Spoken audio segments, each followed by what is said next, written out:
Dalam menjalani hidup, pasti ada yang namanya pasang dan surut, dan terkadang, ketika kita masuk dalam fase yang sulit, kita cenderung merasa lelah dan ingin menyerah, tetapi hal tersebut bukanlah jalan keluar yang baik. Justru di tengah cobaan hidup yang berat, kita harus bertahan dan mencari jalan keluar dari permasalahan hidup yang kita alami.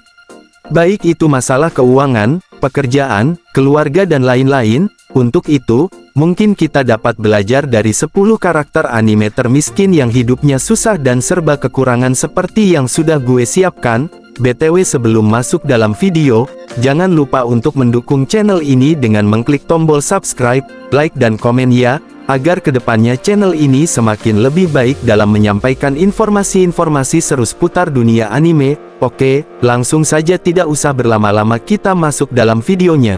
Let's go! Nomor 1, Joey dari anime Megalobox. Saking tidak punya apa-apa untuk hidup, Jangdok atau yang akrab dipanggil Joey, pemeran utama dalam anime ini, memilih pekerjaan dalam mencari uang sebagai petinju settingan di dunia bawah.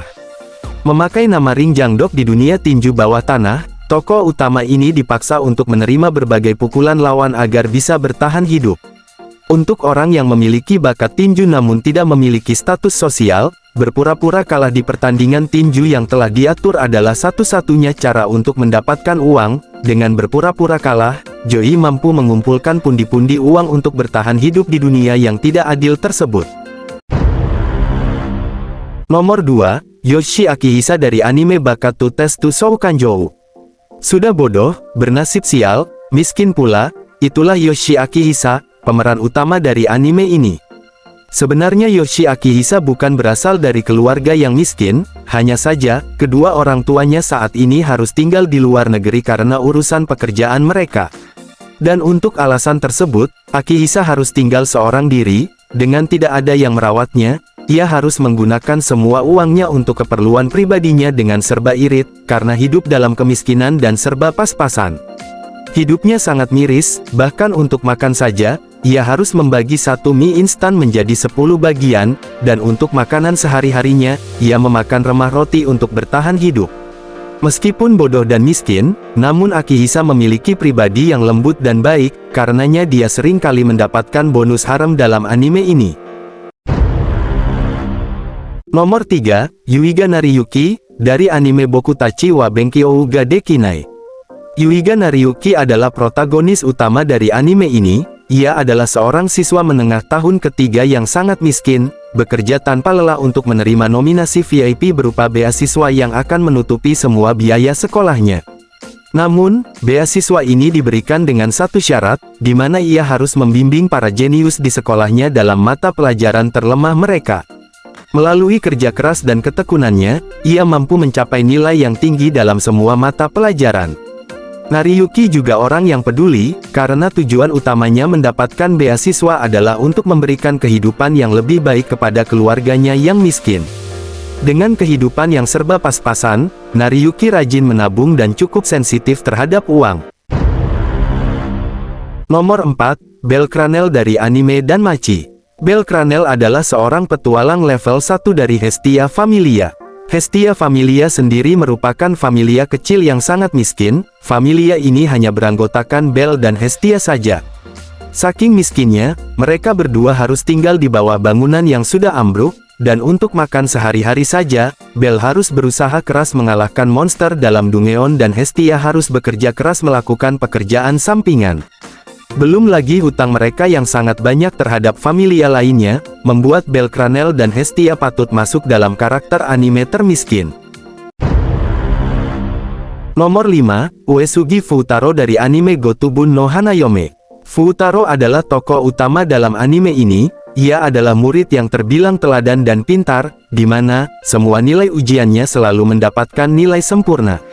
Tetapi, ia harus menjadi tulang punggung keluarga dan membayar hutang keluarganya, karena itu ia menggunakan kepintarannya untuk menjadi guru les keluarga Nakano yang merupakan teman sekelasnya. Uniknya, keluarga Nakano mempunyai 5 putri kembar yang memulai cerita harem dari Futaro. Nomor 6, Mao Sadao dari anime Hataraku Mao Sama. Mungkin dari semua raja iblis dalam anime, Mao Sadao adalah satu-satunya raja iblis yang gak punya harga diri. Bagaimana tidak, seperti yang kita ketahui, yang namanya seorang raja pasti tinggal di istana yang megah.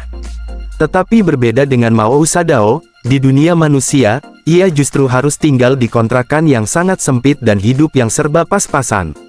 Terlebih di dunia manusia membuat Mao kehilangan kekuatannya, sehingga untuk bertahan hidup, ia harus bekerja sebagai pekerja paruh waktu di sebuah restoran cepat saji dan memulai kehidupan dari nol. Mao tinggal di kontrakan paling murah bersama salah satu jenderal setianya, yang bernama Asia, yang mana gajinya sebulan hanya cukup untuk memenuhi kehidupan mereka sehari-hari untuk makan, itu pun kadang pas-pasan.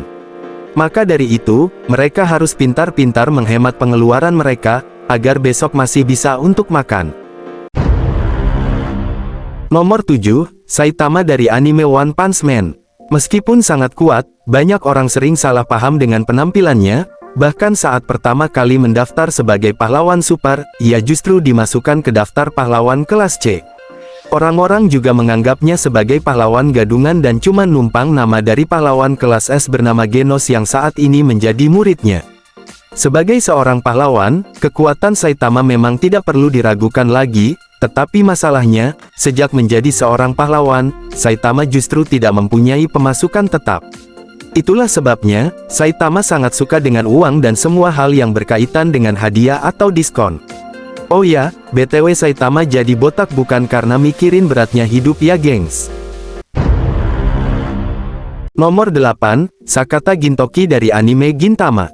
Bicara soal MC anime yang miskin, tentu kita tidak boleh melewatkan karakter yang satu ini. Benar, ia adalah Sakata Gintoki. Gintoki adalah seorang mantan samurai pejuang Joi yang hidup di era Amanto atau era di mana Jepang telah terinvasi oleh alien, di mana, pada era tersebut orang-orang dilarang menggunakan katana. Untuk melangsungkan hidup, Gintoki pun mulai membuka usaha bersama kedua orang temannya serta seekor anjing. Gintoki membuka sebuah usaha bernama Yorozuya, yaitu usaha serba bisa yang rela melakukan apapun asal dibayar. Parahnya, sudah tahu miskin, Gintoki suka sekali berjudi. Meskipun begitu, Gintoki adalah orang yang cukup peduli dengan orang-orang di sekitarnya, apalagi kalau lagi ada perlunya, dia pasti bakalan peduli banget. Nomor 9, Yato dari anime Noragami. Hampir mirip dengan kisah hidup Mao Sadao, Yato dari anime Noragami juga mengalami nasib yang naas saat memasuki dunia manusia. Yato yang sejatinya adalah dewa, justru harus hidup sebagai gelandangan atau homeless di dunia manusia. Meskipun Yato memiliki kekuatan yang overpower, tetapi untuk masalah keuangan Yato sangat tragis.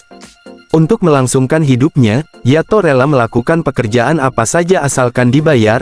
Ia bahkan membagikan kartu nama kepada orang-orang yang tidak sengaja dapat melihatnya. Di kartu namanya, ada nomor handphonenya jika ada orang yang membutuhkan jasanya.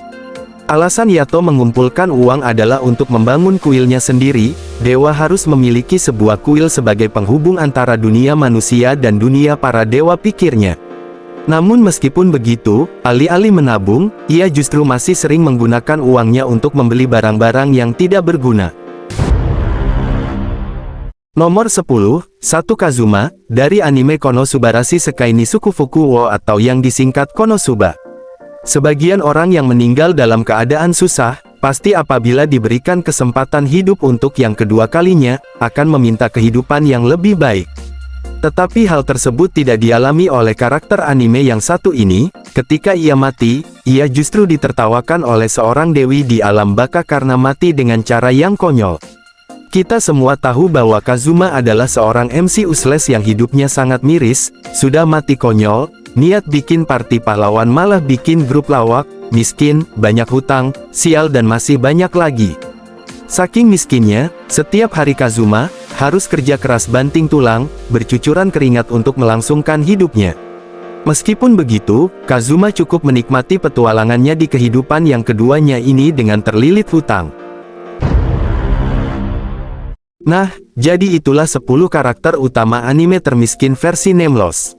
Gue tahu masih banyak karakter anime miskin lainnya yang belum masuk dalam list kita hari ini, so, gak usah khawatir, next gue akan bikin part-part selanjutnya.